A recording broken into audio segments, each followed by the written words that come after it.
திரு செம்மலை தேசிய கட்சிகளோடு கூட்டணி இல்லை அப்படின்னு சொல்லியிருந்தாரு இபிஎஸ். இப்போ ஏன் காங்கிரஸை கூட்டணிக்கு அழைக்குது அதிமுக? இதுவரைக்கும் நாங்கள் அதாவது எங்களுடைய தரப்பிலிருந்து தேசிய கட்சியான காங்கிரஸுக்கு அழைப்பு விடவில்லை.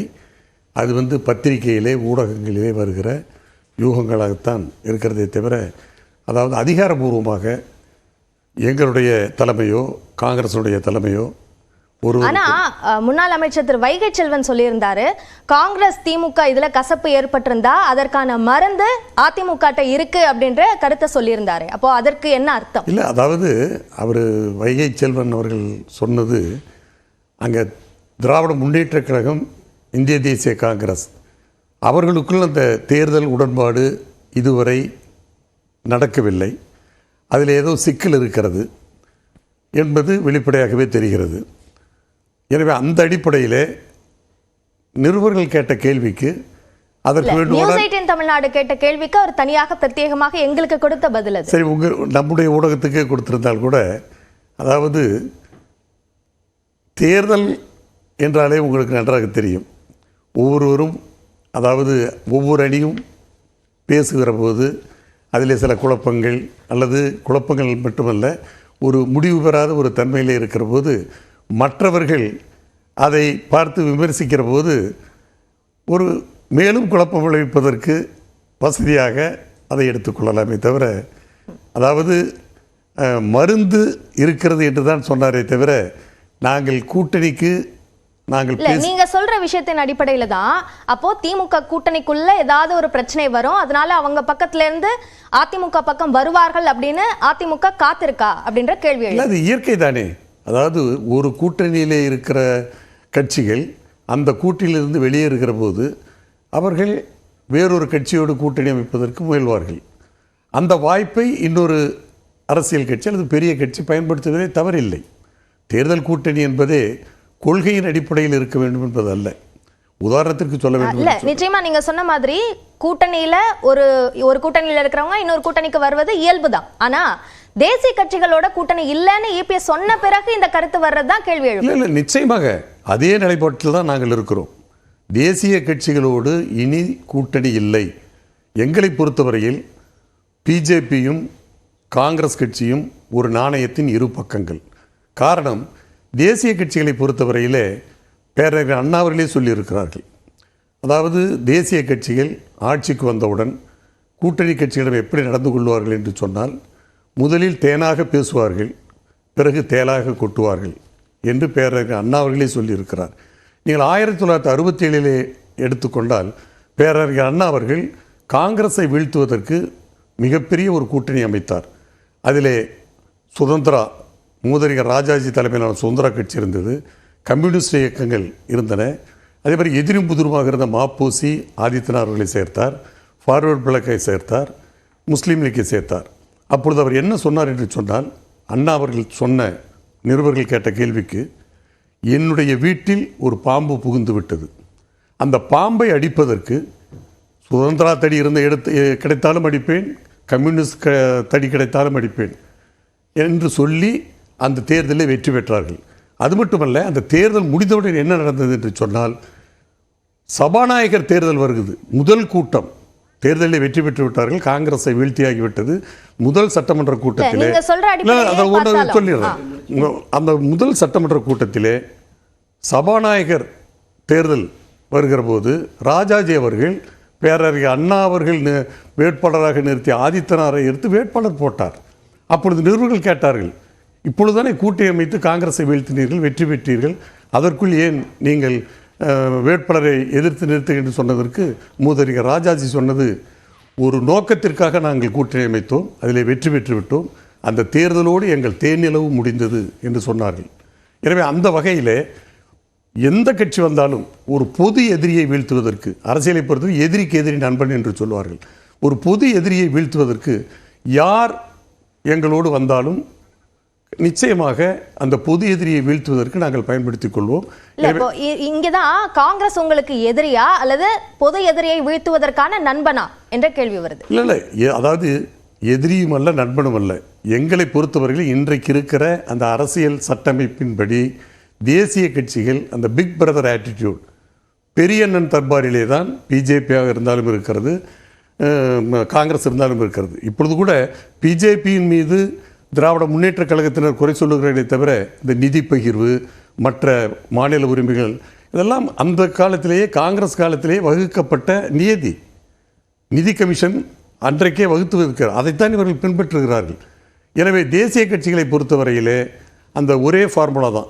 நிதி பகிர்வாக இருந்தாலும் சரி, மாநில உரிமைகளாக இருந்தாலும் சரி, அந்த தங்களுடைய கட்டுப்பாட்டில் தான் மாநில அரசுகள் இருக்க வேண்டும் என்பதிலே எந்த கட்சி ஆட்சிக்கு வந்தாலும் மத்தியிலே அவர்கள் அதில் உறுதியாக இருக்கிறார்கள். அதனால் தான் எங்களுடைய பொதுச் செயலாளர் எடப்பாடி அவர் என்ன சொன்னார் என்று சொன்னார், தேசிய கட்சியோடு நாம் சேர்ந்தால் சில உரிமைகளை நாம் விட்டு கொடுக்கிற சூழ்நிலை ஏற்படுகிறது, அல்லது அமைதியாக இருக்க வேண்டி இருக்கிறது, கூட்டணி தர்மத்தை பின்பற்ற வேண்டிய நிலையிலே நாம் அமைதியாக இருக்க வேண்டிய சூழ்நிலை இருக்கிறது, அது மாநிலத்தினுடைய உரிமையை பாதிக்கிறது, மக்களுக்கு தீங்கு விளைவிக்கிறது என்ற அந்த அடிப்படையில் தான் தேசிய கட்சியோடு ஒட்டும் வேண்டாம், உறவும் வேண்டாம் என்ற ஒரு நிலைப்பாட்டை நாங்கள் எடுத்தோம். ஓகே, முதற்கட்ட கருத்தா எடுத்துக்கிறேன். திரு அந்திரிதாஸ், மதிமுக திமுகவோட அந்த கூட்டணி உறவு என்பது நீண்ட காலமாக இருக்கக்கூடிய ஒரு உறவு. அப்படி இருக்கக்கூடிய சூழல்ல இன்னமும் அந்த தொகுதி ஒதுக்குறதுலையோ அல்லது சின்ன முடிவாகிறதுல ஏன் ஒரு இழுபறி நீடிக்குது?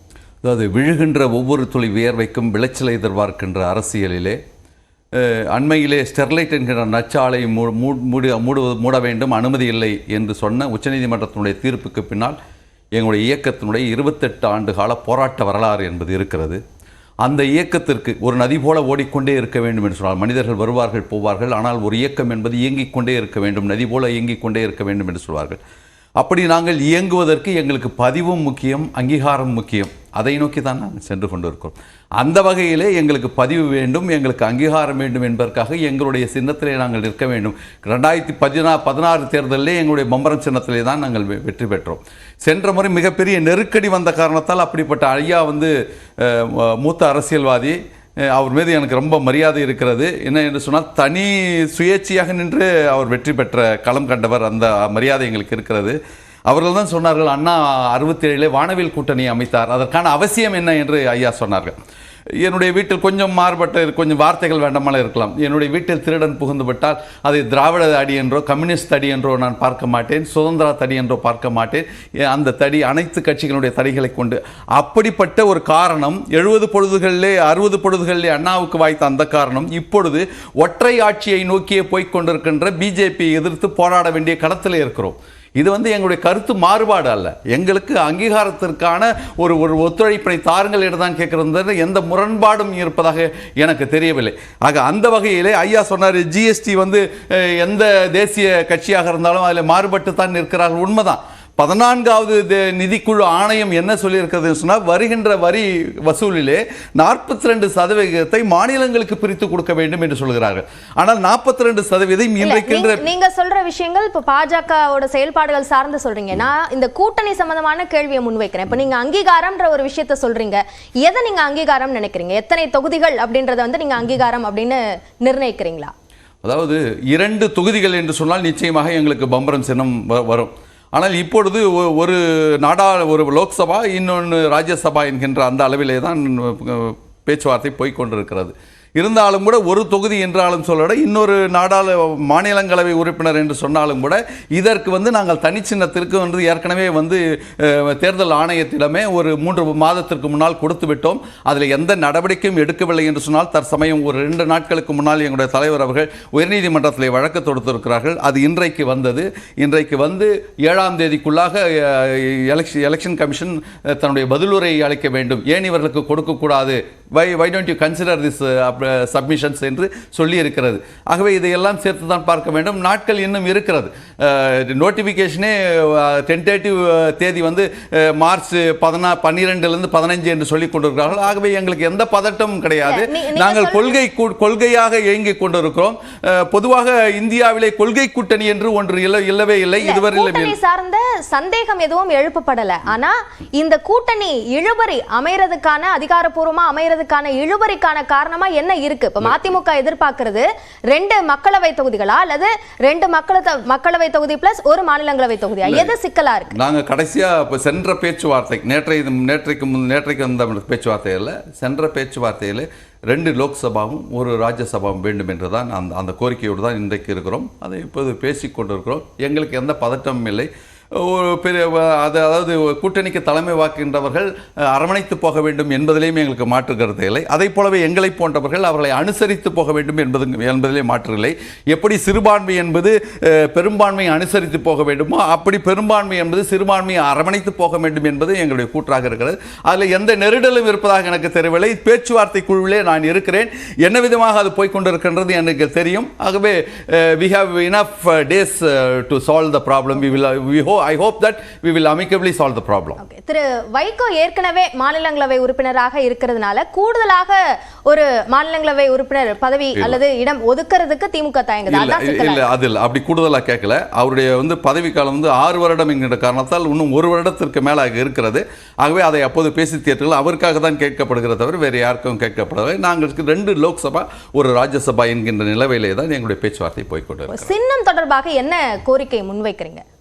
எங்களுக்கான அங்கீகாரம் வருவது நீங்க நீதிமன்றத்தில் இருக்கிற அந்த போராட்டம் அது தனி. நீங்க கூட்டணிக்குள்ள வைக்கிற கோரிக்கை, எங்களுடைய கூட்டணிக்கு தலைமை வைத்துக் கொண்டிருக்கின்ற திமுகவிடத்திலேயும் அதே கோரிக்கை தான் இருக்கிறது. இது ஒரு பக்கமான ஒரு ஸ்ட்ராட்டஜி என்று சொன்னால் இது ஒரு பக்கமான டாக்டிக்ஸ் என்கின்ற வகையிலே தான் அங்கீகாரத்தை நோக்கியும் எங்களுக்கு உண்டான அந்த பதிவை நோக்கியும் நாங்கள் தக்க வைப்பதற்காகவும் இன்றைக்கு போராட வேண்டிய சூழ்நிலையில் இருக்கு. எதற்காக இந்த போராட்டம்? ஏற்கனவே திரு கணேசமூர்த்தி உதயசூரியன்ல நின்று வென்றிருக்காரு. இப்போ கூடுதலாக இன்னொரு வரம் உதயசூரியன் சின்னத்துல நிக்கிறதுல என்ன சிக்கல்? உதயசூரியன் சின்னத்துல நின்னா எங்களுக்கு எப்படி அங்கீகாரம் வரும்?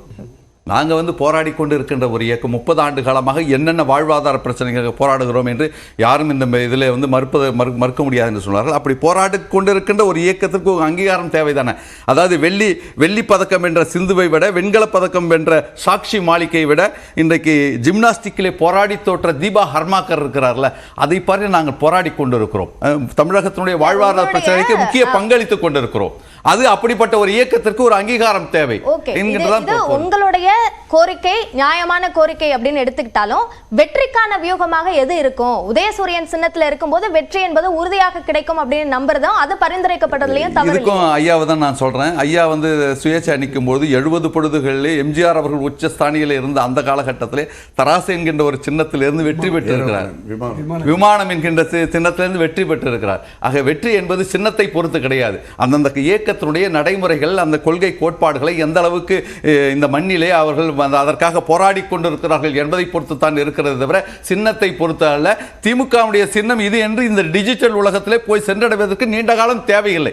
ஒரு 14 நாட்களே கூட போதும். ஆகவே திமுக தலைமையிலே ஒரு அங்கீகரிக்க மிகப்பெரிய கட்சியினுடைய தலைமையில் இருக்கும் பொழுது இதுதான் மதிமுக எங்கள் கூட்டணியில் இருக்கின்ற மதிமுகவுடைய சின்னம் இதுதான் என்று மக்களை சென்றடைவதற்கு 10 நாட்கள் போதும்.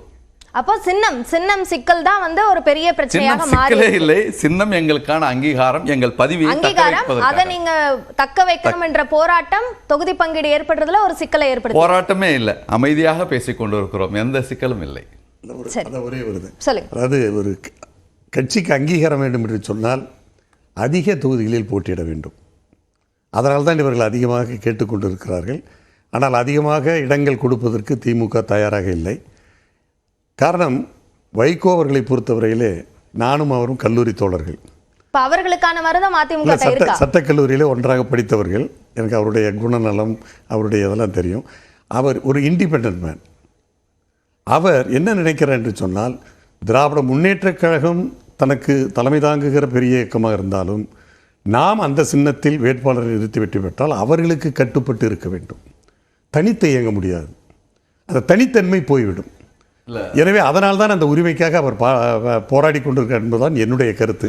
நான் அவரோடு பழகியவன் என்ற முறையில் எல்லா தொகுதிகளையும் இரட்டை இலை சின்னத்துல தான் போட்டியிடணும் அப்படின்னு கூட்டணி கட்சிகள்கிட்ட சொன்ன அதிமுக தான் இந்த விஷயத்தையும் நாங்கள் எந்த காலகட்டத்திலும் நாங்கள் இதுமாதிரி நிபந்தனை விதிக்கவே இல்லை.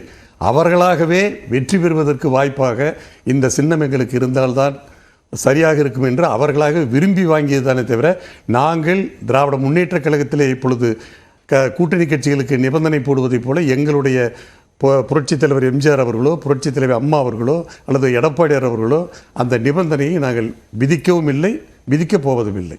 ஆனா 2016 தமிழ் மாநில காங்கிரஸ் ஏன் உங்க கூட்டணியில இடம்பெறல அப்படின்றதுக்கான காரணம் என்னை விட உங்களுக்கு அதிகமா தெரியும் அப்படின்னு நினைக்கிறேன். அடுத்ததாக திரு பிரியன், இப்போ தொகுதி பங்கீடுல ஐயா சொன்னதுல ஐயா வந்து என்னுடைய தலைவரை பற்றி சொன்னது நன்மதிப்புக்கு ரொம்ப நன்றி. அந்த வகையில தான் நாங்கள் செயல்படுகிறோம். ஊசி முனை கிழிந்தாலும் இசைத்தட்டு இசைப்பாடும், கரை இரண்டும் தடுத்தாலும் கங்கை நதி வளைந்தோடும். சரி.